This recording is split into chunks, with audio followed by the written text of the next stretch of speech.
19. Esta emisora y este informativo le va a nutrir de puntos de vista, indistintamente que nuestros invitados, siempre de excepción, tengan la gentileza de emitirlos a través de nuestras ondas sobre el episodio que conmueve a América Latina. El tema de Odebrecht, los sobornos que ha distribuido este caballero que aparece angelicalmente como el denunciante de una serie de premios que repartió esta empresa con una división administrativa, incluso que se llamaba Departamento de Sobornos, imagínense ustedes. Entonces este arcángel quiere salvarse con la ley brasileña de una cárcel casi de por vida.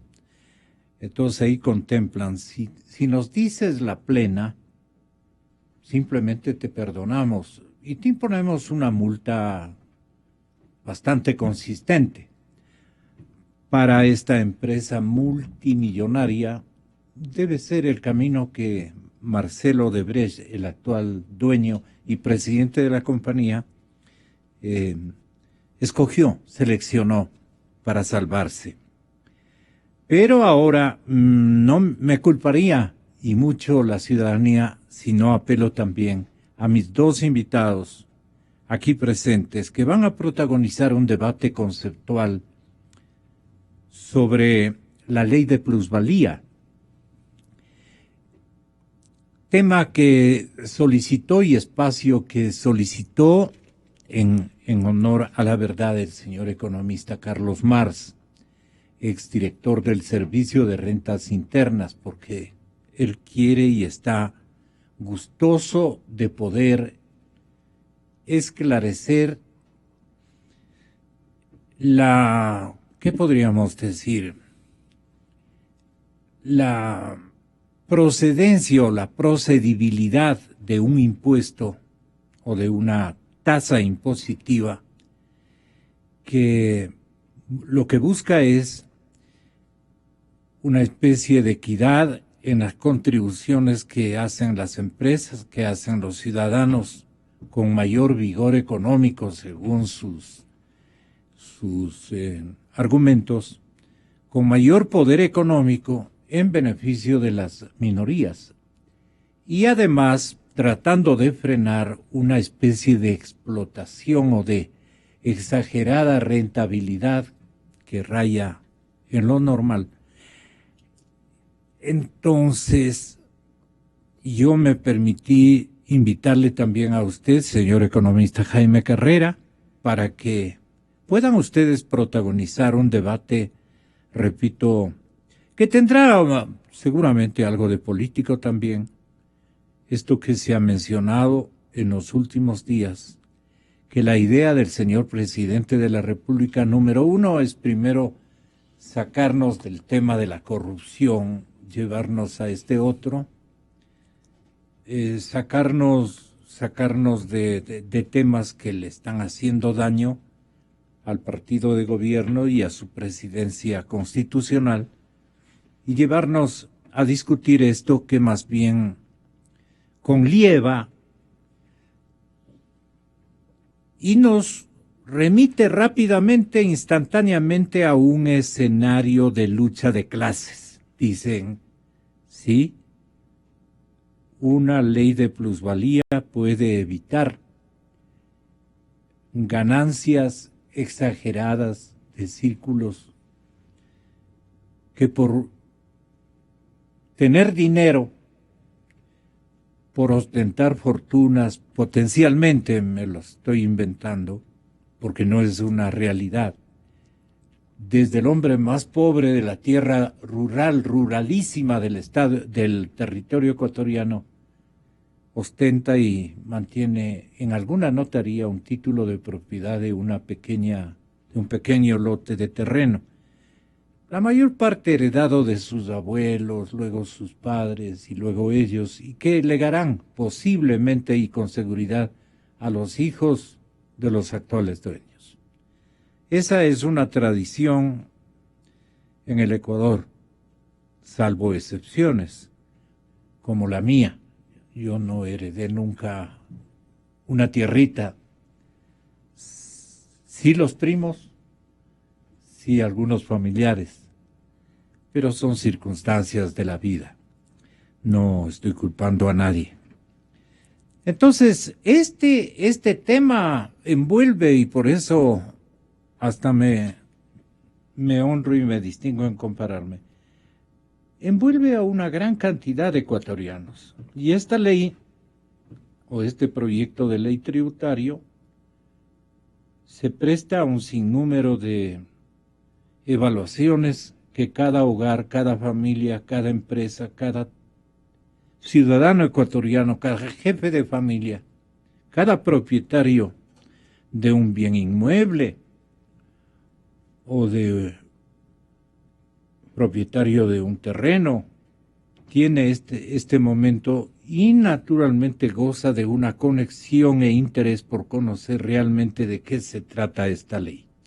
Primero sería la pregunta: ¿de qué se trata esta ley? Yo me he permitido incluso solicitar a algunos analistas preguntas que tengan que ver incluso con las salvaguardias, porque se está grabando a las materias primas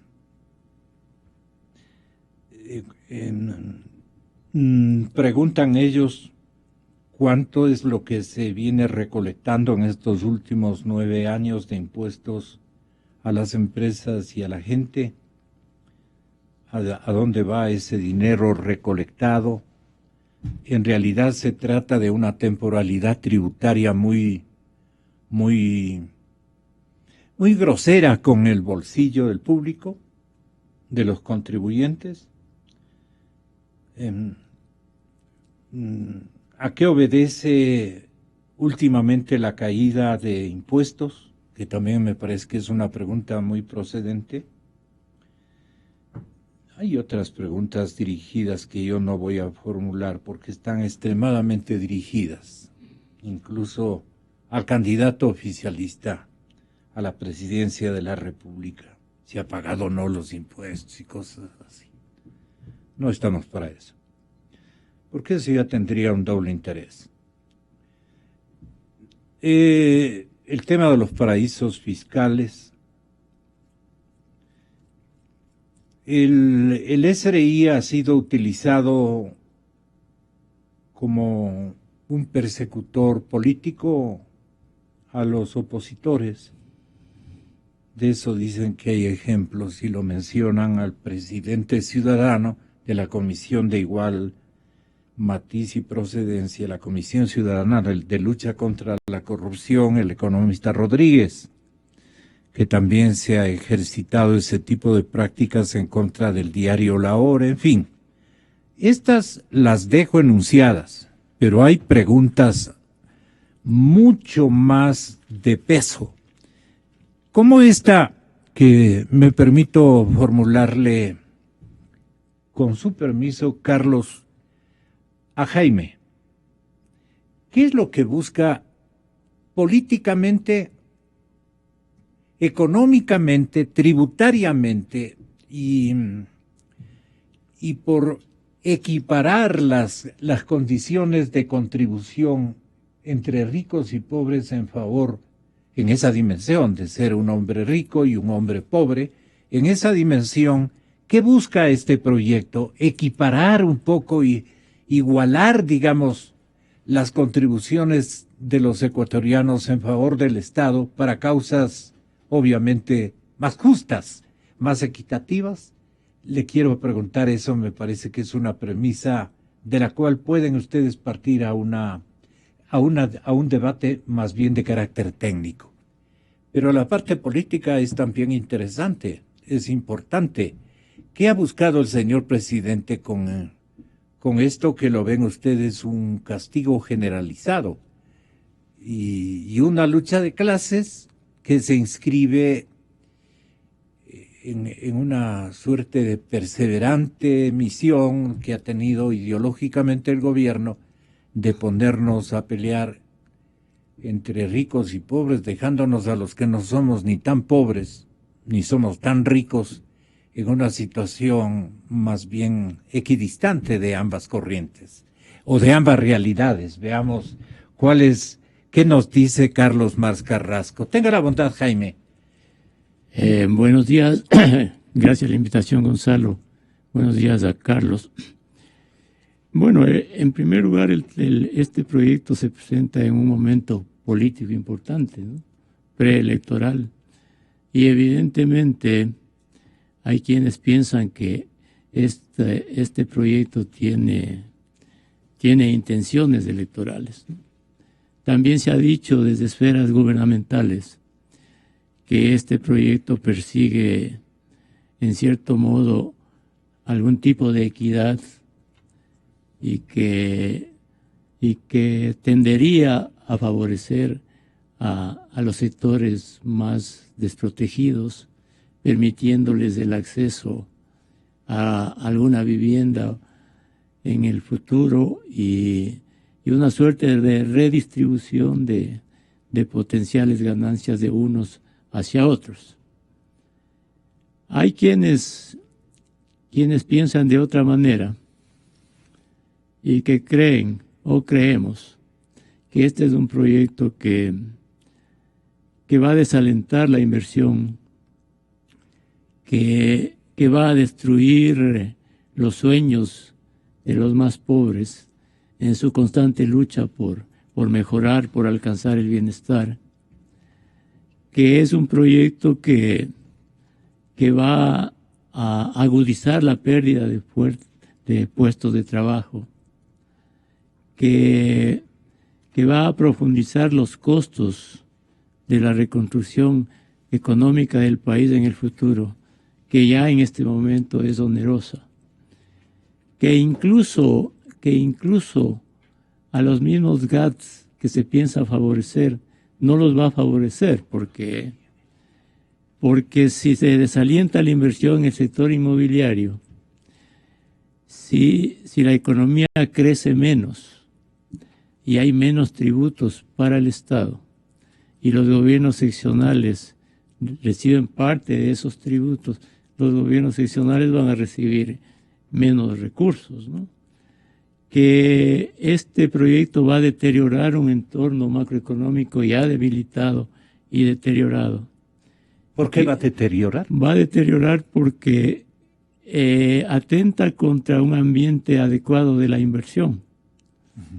Y el sector de la construcción, Gonzalo, es un sector muy importante para el crecimiento de la economía de un país. Representa casi el 11% de la producción nacional, en donde laboran más de 500,000 personas. Y si una persona pretende o persigue normalmente invertir en un bien inmueble, ¿no?, y luego venderlo para obtener cierta rentabilidad, ¿no?, y si en el futuro esa rentabilidad se ve acotada por este tipo de disposiciones, lo que se hace es desalentar la posibilidad de invertir. Y cuando se invierte en el sector inmobiliario, cuando el constructor construye, ¿no?, lo hace con la perspectiva de tener una rentabilidad mayor que un dinero pasivo en el banco, por una parte. Pero también invierte en la perspectiva de que alguien le va a comprar ese bien que construye. Y aquel que construye, que le va a comprar ese bien, también invierte ese dinero en la perspectiva de venderlo a un precio mayor en función del riesgo que significa invertir y en función de la rentabilidad que alguien espera obtener por la inversión de sus capitales. Ahora, Jaime, ¿el mercado es justo? El mercado generalmente se acopla a la oferta y la demanda. Y es posible que alguien invierta en un bien, ¿no?, y que no lo pueda vender, que las condiciones económicas no le permitan vender, como en este momento en el país. Ha habido muchas personas que han invertido sus ahorros en función o en la perspectiva de tener alguna rentabilidad. Y como la política económica le da unos resultados adversos, hoy no puede vender ese bien o ese bien ha perdido de valor. ¿Quién le responde por esa pérdida al inversor? Lo contrario, si un mercado funciona bien, si un mercado funciona correctamente y hay un equilibrio entre oferta y demanda, el precio responde a la oferta y la demanda de ese bien, y en esa medida la rentabilidad responde a un juego libre del mercado. Si es que alguien obtiene una utilidad X, cualquiera que sea, ¿no? Esa utilidad además es objeto o sujeto de impuestos. El Estado le cobra impuestos por las rentabilidades que cada uno tiene, ¿no? Entonces, no es... ¿De qué clase o de qué categoría es este impuesto a la plusvalía? Porque usted dice, ya existe prácticamente un impuesto a las utilidades. Claro, hay dos tipos de impuestos en este momento, ¿no? El impuesto a la plusvalía, que lo cobran ya los municipios y una serie de instancias. Pero los impuestos a la renta, por ejemplo, aquí está Carlos Marx, se cobran en una tarifa hasta el 35%, creo, a las personas, de acuerdo a sus niveles de ingresos, ¿no? Entonces, todos tributamos de una u otra manera sobre los ingresos que tenemos, y cualquier tipo de ingresos que se tengan, ¿no? Entonces, cuando se trata de interferir el funcionamiento de los mercados, fijando límites a las rentabilidades y haciendo que el Estado intervenga en esos ámbitos de juego libre de oferta y demanda, lo que se hace es desalentar la inversión pública, la inversión privada e incluso la misma pública, porque si la inversión privada se desalienta, si un país no crece y no hay tributos para que el sector público pueda satisfacer sus gastos, la inversión pública misma se ve deteriorada. Pero hay algo mucho más importante, Gonzalo. Cuando alguien no invierte, y en el sector de la construcción, que es un gran generador de empleo, si se paraliza aún más la inversión en la construcción y no hay trabajo para la gente, y si la gente no tiene trabajo, incluso no se va a poder beneficiar de este tipo de leyes porque no va a tener con qué pagar. Y al no beneficiarse de este tipo de leyes y no tener recursos para acceder a estos beneficios en adquisición de inmuebles, ¿no? Lo que se hace es profundizar los problemas sociales del país y profundizar la dependencia de estos sectores en un Estado que en el futuro no va a poder satisfacer esas necesidades. Cuando ocurre aquello, economista Carlos Marx, con su experiencia en su condición de exdirector del Servicio de Rentas Internas, durante el largo trecho, usted comprobó, usted valoró realmente de que cuando la economía nacional está en sus mejores niveles, goza de sus mejores perfiles, o por lo menos son convencionales los resultados de una gestión económica y de una acción de los mercados, en todo el sentido, los impuestos a la rentabilidad mejoran ostensiblemente y ustedes han recaudado, usted llegó a cifras impresionantemente buenísimas. A Dios gracias, diría yo, por el país. Pero la situación varió, la economía se fue para abajo, el modelo ya no resistió, para no entrar en la polémica del modelo bueno o malo, bueno a momentos cuando hubo dinero, malo cuando escasea precisamente la liquidez y los intercambios comerciales y de servicios se muestran fallosos o declinan en su accionar y en su rentabilidad. Entonces, viene la ley de plusvalía. ¿Con qué criterio macrotécnico del señor presidente de la República? Y se justifica este nuevo intento de que impere una ley de plusvalía para atacar a los que ganan en exceso, por la vía naturalmente de la especulación o sea, le tildan de especulativo y a la práctica de un exceso de utilidad o de ganancias. En la venta de sus propiedades, que han subido de precio, el economista Pablo Lucio Paredes sostiene que hay burbujas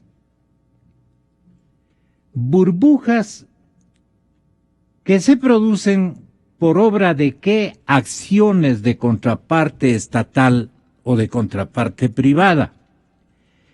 Y entonces ahí nos someten a una discusión conceptual muy interesante.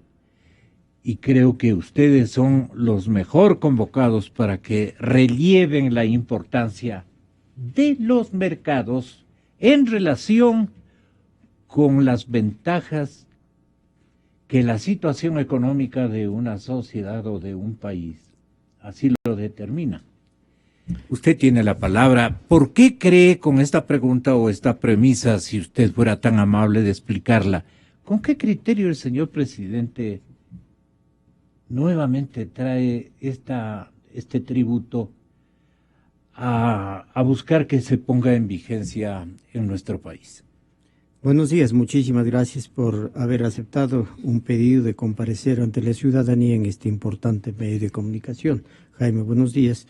Yo lo había hecho porque en bastantes ocasiones he sido nombrado acá en esta radio.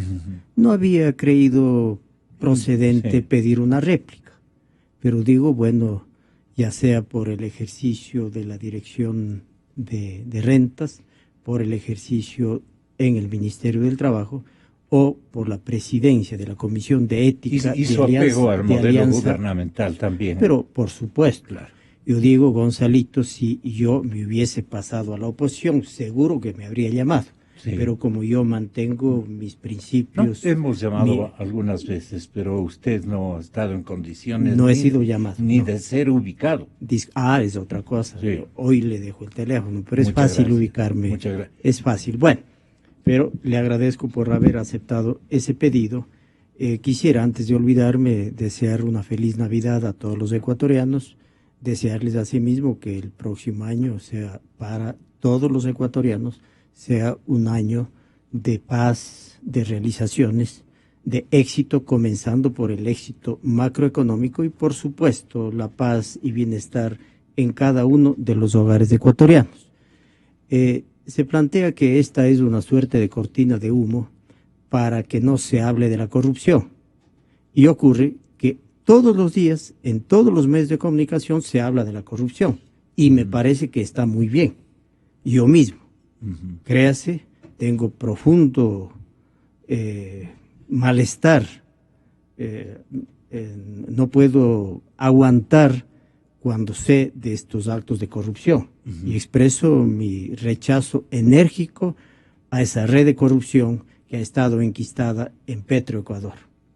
Y ahora que la prensa trae la noticia de Odebrecht, sería importante que el gobierno brasileño, que los directivos de Odebrecht, que el Departamento de Justicia de los Estados Unidos den y consignen los nombres y que aquellos que lo hicieron paguen lo que habrían hecho.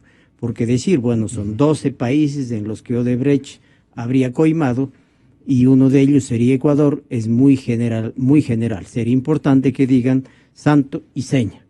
Y ahí, por supuesto, está muy bien que los medios de comunicación... La inteligencia tributaria del Estado ecuatoriano nunca pudo darse cuenta de que en los contratos que ustedes tenían que supervisar por el tamaño de inversiones que iba a hacer la empresa privada adueñada de un contrato de construcción de la envergadura de los que cita el Departamento de Justicia de Estados Unidos, prácticamente de todo el cronograma de obra física de este gobierno, inversiones gigantescas, el SRI no pudo detectar a tiempo para pasar por lo menos rozando su responsabilidad en ese sentido.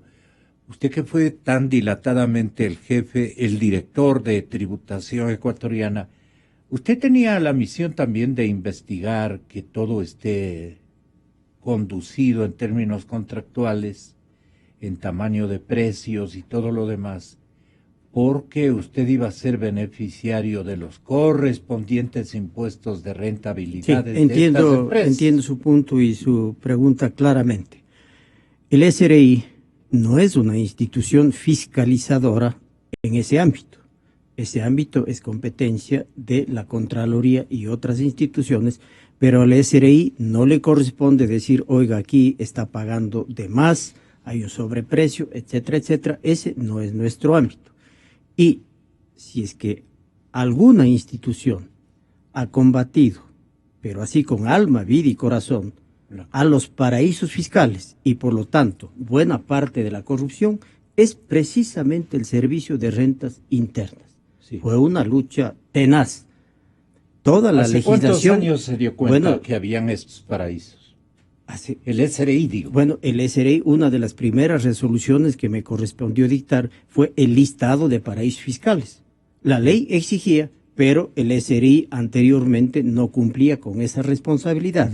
En torno a los 80 países fueron incorporados en esa lista de paraísos fiscales. Y en la lista está a manera de ejemplo, pero lo que importa es el concepto. ¿Cuándo un país es considerado paraíso fiscal?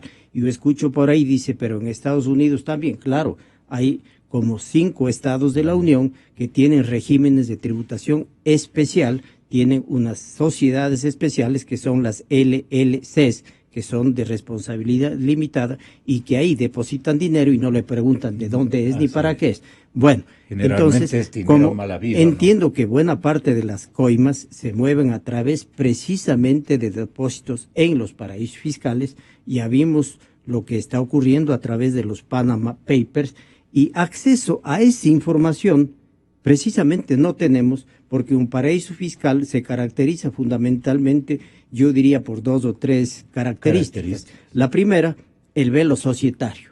No se sabe quién es quién. Y segundo, el sigilo bancario. Pues ahí no le dan cuenta de, no tiene, es decir, el sigilo no se levanta ni siquiera para fines tributarios, como acá sí. Y Ecuador es una de las pocas legislaciones que levantó el sigilo bancario sin reserva que se le oponga, dice la ley, que fue impulsada por el presidente, por supuesto, pero denodadamente desde el Servicio de Rentas Internas, ahí trabajamos. Consecuentemente, que bueno, que la sociedad, que el mundo se dé cuenta del enorme y flaquísimo servicio que hacen los paraísos fiscales al desarrollo del mundo. Y sí, son de alguna manera, facilitan la comisión de actos de corrupción, porque no van a parar allá solamente lo que es evasión tributaria, también van a parar allá narcotráfico, trata de personas, etcétera, etcétera. Es decir, generalmente, no digo siempre, hay dineros bien habidos, que por A o B razón quieren tenerlo allá, pero generalmente cuando hay dinero en paraísos fiscales, como diría William Shakespeare, algo podrido huele en Dinamarca. El tema de la especulación, que por qué el señor presidente este momento presenta la ley. Primero, yo no he conversado estos días con él sobre este tema. A lo mejor políticamente no sea oportuno el momento, a lo mejor. ¿Y por qué razón? Mire, he conversado con mucha gente. Yo soy una persona que me encanta conversar y converso con la gente. Un alto porcentaje de la población no conoce el tema. Yo diría está mal informada, por no decir desinformada. Y no sé si esa mala información es porque al gobierno le falta o porque algunos informantes, algunos comunicadores, algunos analistas entienden o malinterpretan el sentido de la ley. Pues esto es para combatir la especulación, es para mejorar la distribución del ingreso en la sociedad. Esto es precisamente para hacer todo lo contrario lo que Jaime está planteando. ¿Cuál es la estructura de la vivienda? 64% de ecuatorianos tenemos vivienda propia, el 36% no lo tiene. Y mientras no exista una ley que combata la especulación, que combata los, entre comillas, sobreprecios de la tierra y de las viviendas, ese 34% difícilmente van a tener acceso a la vivienda. Hay que acordarse, por ejemplo, que de los créditos hipotecarios que canalizan la adquisición de viviendas, el BIES concede el 70% del total de créditos hipotecarios. De ese 70%, el 90% más o menos corresponde a créditos de hasta $100,000, más del 90% hasta $100,000. Y el plazo promedio del crédito hipotecario está en 16 años. Consecuentemente hay que analizar, oiga, ¿qué pasa si a los 16 años usted quiere vender su casa? Pongamos el ejemplo y vamos a redondear que alguien compra una casa en $100,000. $100,000. Y al cabo de 10 años, porque ya tiene 2 hijos, dice, bueno, ya mejoré un poco el ingreso, necesito una habitación más, qué sé yo, voy a vender esta casa para comprarme otra un poquito más grande o situada en otro barrio, qué sé yo, lo que quiera. Una mejora. ¿No es cierto? O una desmejora. Y digamos que de los 100,000 venda en 200,000 en 10 años. No me venga a decir que vende en 500,000. En 10 años que se haya duplicado el precio, que se haya duplicado. De conformidad con la ley, la ganancia total es de $100,000. Pero a ese valor hay que descontarle, ¿qué nomás? El costo de oportunidad del dinero en el tiempo, la tasa pasiva referencial, que a la fecha está en 7.52%. Pero como es fórmula de interés compuesto y no interés simple, esto es una fórmula tan simple, Jaime lo sabe, 1 más I a la N. 1 más 7.52 de la tasa pasiva referencial elevado a la 10ª potencia. Eso da $106,000. Por lo tanto, 100,000 que le costó, más 106,000, ya está 206,000. Vendió en 200,000. ¿Qué tiene que pagar? Absolutamente nada. Y agreguemos algo. El señor que hizo su casa, le costó $100,000, digamos que antes venía arrendando y pagaba $200 de arriendo. Ahora, como ya tiene su casa, paga $200 de arriendo. En 10 años habría pagado $24,000, pero hay que traerlo a ese tiempo a valor presente. El valor presente en 10 años de $200 es $49,000. Es decir, que ese ciudadano, ese hogar, se benefició también del costo alternativo de dejar de pagar arriendo. Por lo tanto, ahí también hay una suerte de ganancia implícita. También hay que descontar los más o menos $8,000 resultantes de los 24 salarios, que es la fracción básica exenta. Pero, claro, si venden 500,000 o si compro hoy y vendo de aquí a 3 meses y de 100,000 vendo en 200,000, eso es de especulación. Yo no comparto el criterio de especulación que el mercado es una entelequia. El mercado funciona a la perfección en los libros de microeconomía cuando uno estudia la competencia perfecta. Ahí funciona muy bien. Y el mérito de esta ley para contradecir la especulación precisamente, que es el ponderado fundamental del señor presidente de la República, ¿en qué consiste el mérito de esta ley? Precisamente, primero. ¿Qué ataca para evitar especulación? La especulación. Filosóficamente especular yo diría que es una buena palabra, pero en términos económicos, claro, quien defiende a ultranza el libre mercado, especulación es una gracia divina. La especulación es algo que hay que premiarle porque el tipo es tan inteligente, conoce el futuro, tiene una bola de cristal que lee el futuro y sabe que de aquí a 5 años esto va a valer tanto. La especulación, en términos de bienestar general, es, a mi manera de entender, es mala palabra. ¿Y cuándo se especula? Se especula cuando la oferta no es elástica. Se especula cuando la oferta es inelástica. Yo pregunto, ¿acaso que la Tierra tiene toda la cantidad de tierra que uno pueda pensar? La cantidad de tierra es la que hay, la que tiene el planeta Tierra. No hay más para decir, oiga, si sube el precio habrá mayor oferta de tierra. Precisamente por esa inelasticidad de la oferta se especula sobre la tierra. Los monopolios, los oligopolios son los que especulan. Y tengamos claro, aquí se está diciendo que los promotores de planes de vivienda no están sometidos a este impuesto. ¿Para qué asustar a la gente? ¿Por qué mentirle? ¿Por qué distorsionar? Y si es que usted va aumentando en el tiempo a 15 años, a 20 años de su crédito hipotecario, créase que puede multiplicar a los 20 años por 4. El que compró en $100,000, al cabo de 20 años, si vende en $400,000, no paga impuesto. En todos esos casos, pagaría más con la ley vigente, que es el 10% con un descuento del 5% sobre la ganancia por cada año. Es decir, que los sectores de ingresos medio bajos para abajo, hoy con la ley que está en el COTAD, estarían pagando mal. Ahora, por supuesto, yo, por ejemplo, me permitiría sugerir, primero, que no se llame ley orgánica para evitar la especulación sobre el valor, sino que se diga sobre el precio. Esa categoría me parece que corresponde con mucho más propiedad que hablar del valor de las tierras. Y en segundo lugar, creo, no sé si la Asamblea aún tenga tiempo, por ejemplo, que todo no se destine solamente para alcantarillado y agua potable, para que en las jurisdicciones municipales que están en deuda con el catastro, están en deuda con generación de ingresos propios, apenas el 0,12% del PIB es la recaudación predial de los municipios. Estamos en el penúltimo puesto en América Latina. Y hay expertos en que siempre buscan, de los organismos. Siempre buscan, Ecuador está en el último puesto en esto. Pero esto yo no les oigo nunca decir que la generación de ingresos propios de los GATS, en el caso predial, estamos en el penúltimo puesto en América Latina. Eso también sería importante que se diga.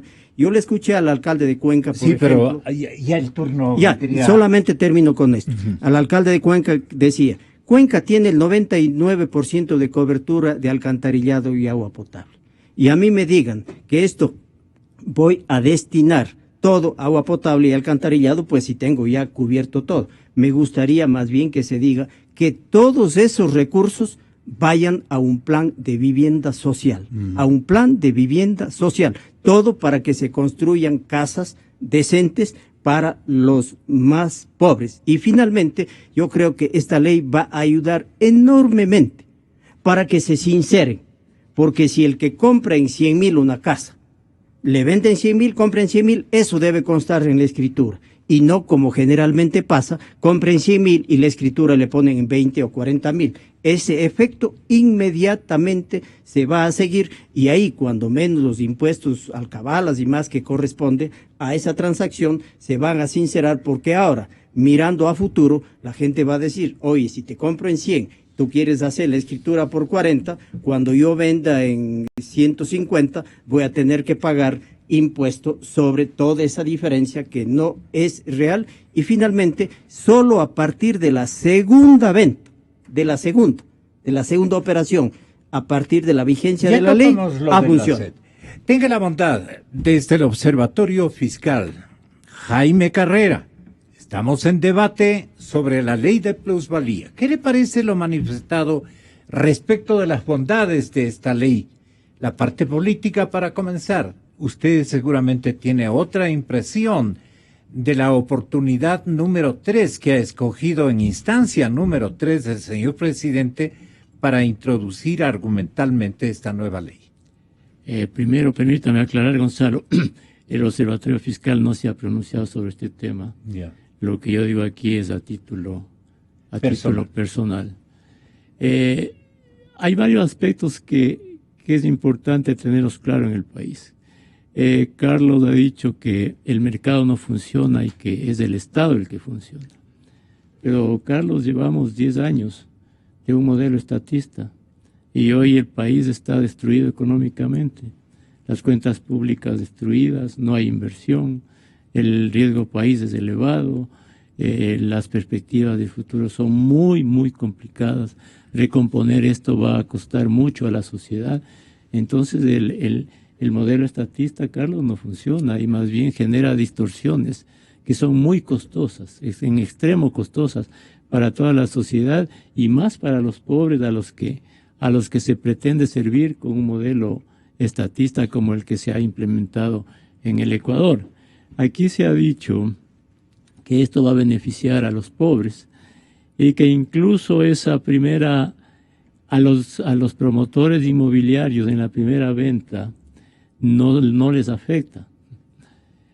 Si un promotor inmobiliario invierte su dinero, primero, los promotores inmobiliarios se asocian con las personas.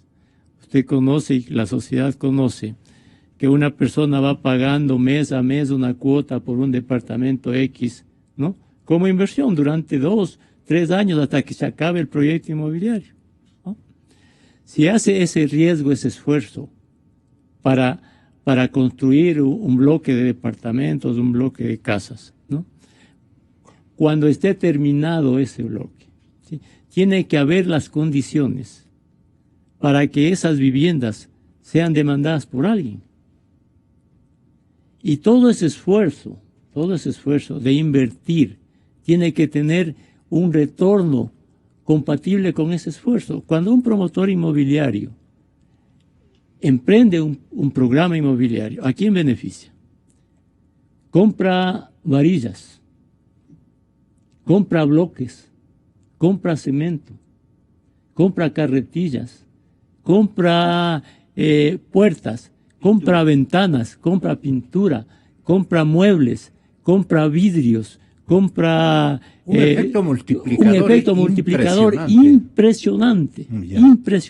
¿Para qué le sirve esa realidad? Esa realidad sirve para deducir 2 cosas, Gonzalo. La una, que este sector es un gran generador de empleo y de promotor del crecimiento de un país, más en la situación en la que hoy vive el país. Reconstruir esto va a tener grandes costos en el futuro. Un efecto importante. El otro, si es que hay un alto riesgo y un gran trabajo de invertir, se necesita rentabilidad, pues, mucho más allá de una tasa pasiva que la que se menciona aquí, que además en un estado estatista está controlado por políticas, no son de libre determinación. Luego, si usted termina el proyecto y necesita una rentabilidad importante, tiene que haber alguien que invierta para comprar eso.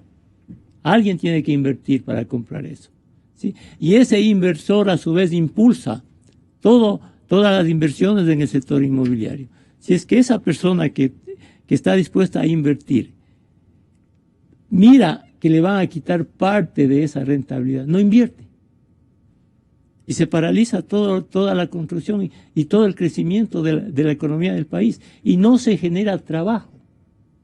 El punto esencial de este tipo de reflexiones es que si no hay inversión, no hay trabajo. Carlos ha dicho que esto... Y para que haya inversión, necesariamente debe haber una ganancia especulativa.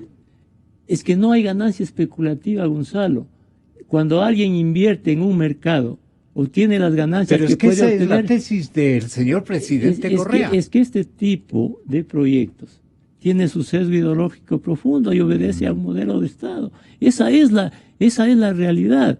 Entonces, claro, aquí tenemos 2 posiciones diferentes. Pero el modelo estatista, ¿qué es lo que procura? El modelo estatista procura que todos dependan del Estado, que todo sea regulado por el Estado, que el mercado nos responda libremente a una libertad económica de emprender, de generar riqueza, y que el Estado tiene que estar controlando todo. ¿Cuál de los 2 modelos es mejor para la población? El modelo ideal para progresar. Primero, Gonzalo, no hay persona que progrese sin que un país crezca y genere riqueza. No hay, en ningún país del mundo, ¿sí? Entonces, el modelo ideal, el modelo de Estado ideal es aquel en que el Estado desempeñe su función adecuada, natural, la de redistribuir, atender sectores básicos de educación, salud, seguridad, y el sector privado sea el que genere riqueza. Un punto intermedio entre un Estado excesivamente intervencionista y un mercado también excesivo, un punto intermedio. Ese es el Estado ideal, pero cuando el Estado trata de intervenir en todos los aspectos de la sociedad, cercenar las libertades económicas. Los pobres, Gonzalo, los pobres jamás van a dejar de ser pobres si no tienen la oportunidad y la libertad para su realización personal a través del trabajo y de la generación de riqueza. Y no están sometidos al yugo del Estado y a la dependencia del Estado. Y este tipo de leyes lo que hace es truncar o destruir los sueños de los pobres, Carlos, porque los pobres no tienen la libertad y la oportunidad de trabajar, de generar riqueza, de tener su propia realización, de utilizar cada minuto de su vida en pensar, en progresar, en ser feliz y en generar su bienestar en función de lo que sea capaz de hacer, de mejorar y de realizaciones personales en la vida en función de lo que un modelo de Estado le brinde, de las libertades que le brinde, las libertades civiles, económicas. ¿Proyecto le frena en esas...? Este proyecto frena esas libertades. Lo que le frena. Porque le desapega a usted por completo al mercado. ¿Por qué le frena el progreso de los pobres? Primero, porque trunca sus sueños de mejorar cada vez más. Dos, porque trunca las inversiones. ¿Ya? Porque impide generar trabajo. Porque en este momento profundiza los desajustes económicos y los hace más costosos en la reconstrucción económica y fiscal del futuro. No sé, Carlos, usted es un economista valioso y debe haber hecho proyecciones para el futuro.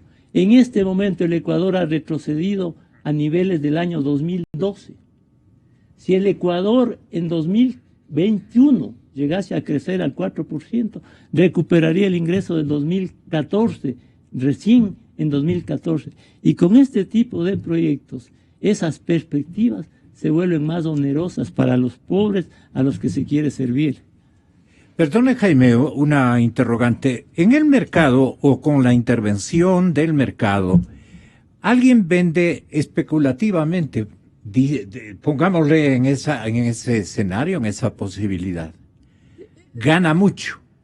A él le costó 100 y está vendiéndole en 200 y esto ya es especulativo según el cálculo que tiene esta nueva ley o digamos esta nueva forma de entender las cosas de parte del gobierno.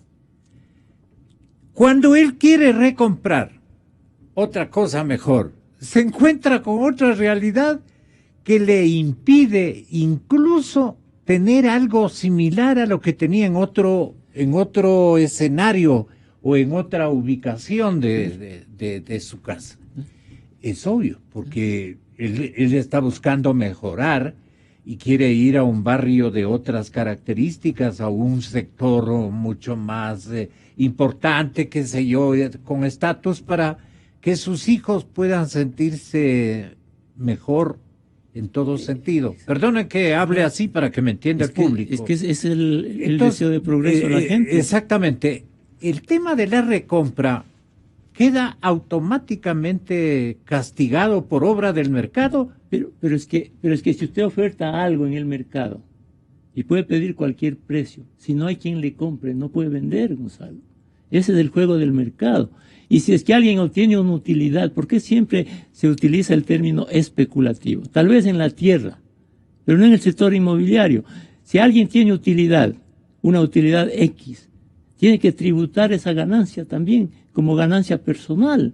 O sea, ya está tributando sobre eso. Y en el juego del mercado se equilibran los precios. ¿Acaso usted en Nueva York no tiene precios de departamentos de 100 millones, de 200 millones de dólares? Y cuando el mercado no funciona, esos precios de departamento bajan a 70 y después suben y se equilibra entre oferta y demanda.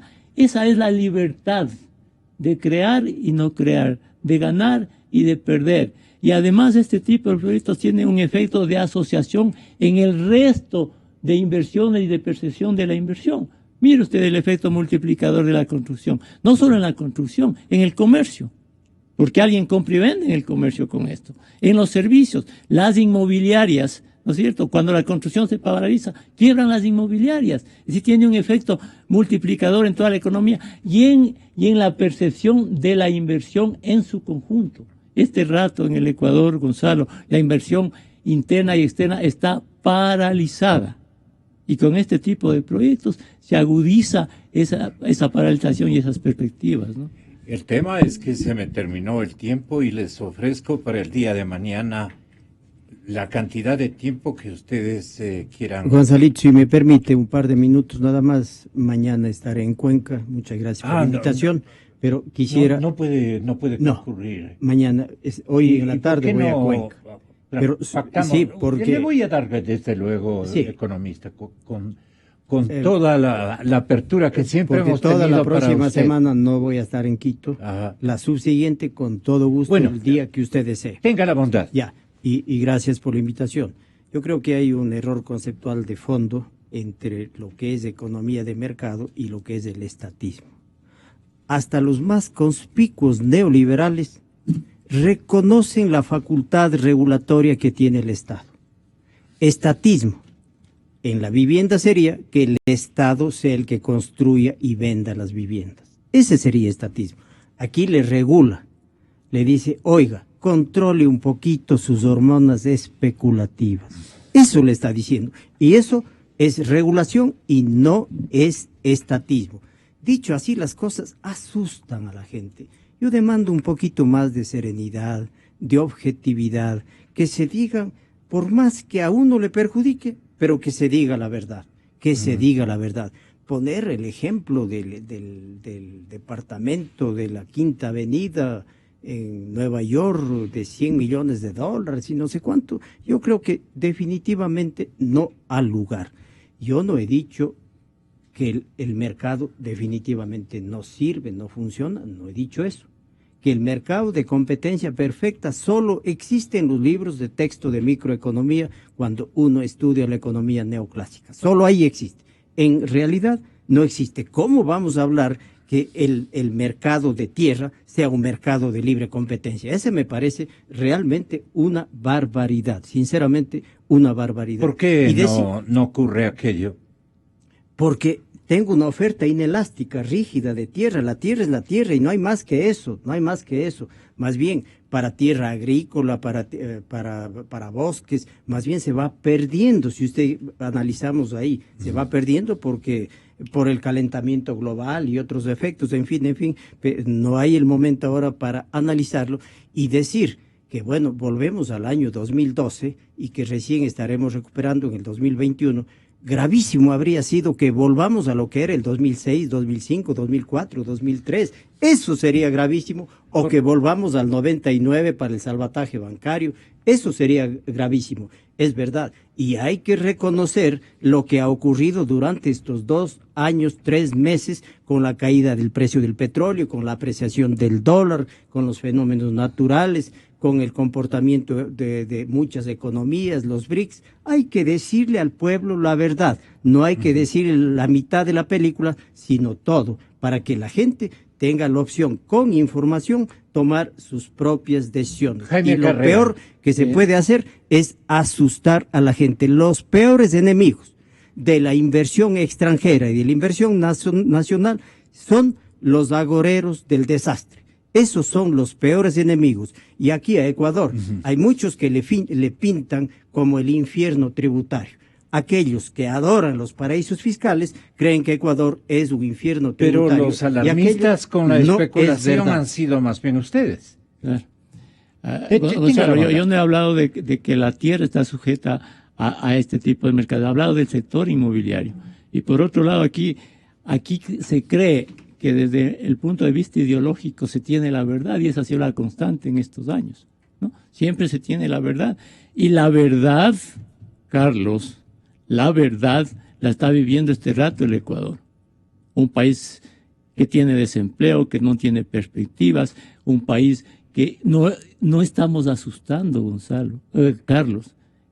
Las políticas económicas le han asustado al país, han alejado a la inversión y lo tienen al país postrado, sin perspectivas, con alto desempleo, con alto subempleo, con la inversión paralizada, con bonos que se colocan al 10,7%, con ventas con corrupción. Con corrupción, con entrega de los pozos petroleros. Eso es lo que le asusta al país. Y al país hay que decirle esa verdad, no mentirle, no engañarle con la publicidad, con con este tipo de acciones a cada momento que incluso acallan las libertades. Esa es la verdad que hay que decirle al país. Gracias, Gonzalito. Sí, yo aceptaría el comparecer la primera semana de enero para hablar detenidamente. Encantadísimo. De mil amores. De mil amores en porque, agenda. ¿Qué fecha más o menos podría, para ver si compartimos con podría Jaime? Ser el martes, si no estoy mal, sería 3 de enero, por ejemplo, o miércoles 4. Conversamos. De acuerdo. Por favor, me avisan. Yo le notifico, desde luego. Yo le informo. ¿Qué iba a decirnos de final? Sí, yo iba a decir que ciencia que no exagera no es ciencia, dicen algunos. Sí. Bueno, yo creo que hay que... Pero la situación del país, ¿a usted no le duele? No, por supuesto que me preocupa. Claro que me preocupa el mal momento por el que estamos pasando. Sí, y eso no es verdad que dejamos de percibir en los 2 años de caída del precio del petróleo más o menos 12.000 millones de dólares. Y no queremos que pase nada. Eso no es verdad, que el dólar se ha apreciado en más del 20%. Eso no es verdad. Y eso impacta o no impacta sobre lo que siempre se habla, la competitividad. ¿Es o no verdad que se ha devaluado fuertemente el peso colombiano, el sol peruano, el real brasileño, el euro europeo, etcétera, etcétera? ¿Y eso impacta o no impacta sobre la competitividad? Claro, todo eso hay que tomar en cuenta y no hay que decir que las políticas económicas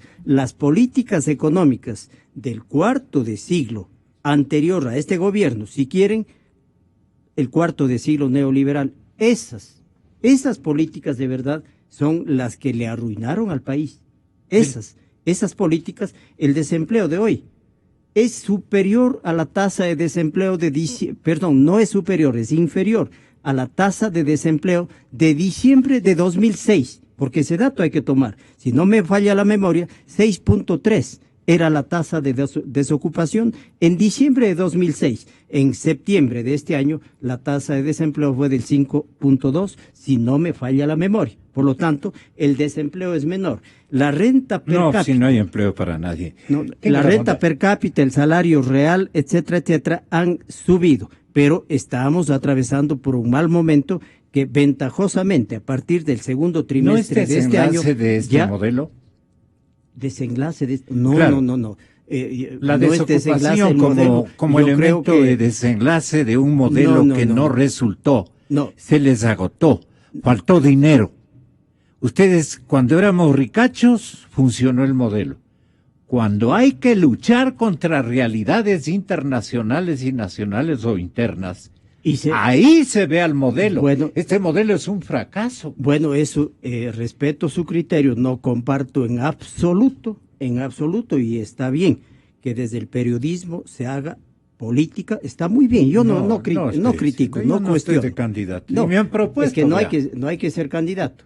Y creo que si usted era candidato de oposición, habría tenido una buena ubicación. Estoy seguro, Gonzalito, porque usted es muy querido por la oposición. Tenga la bondad.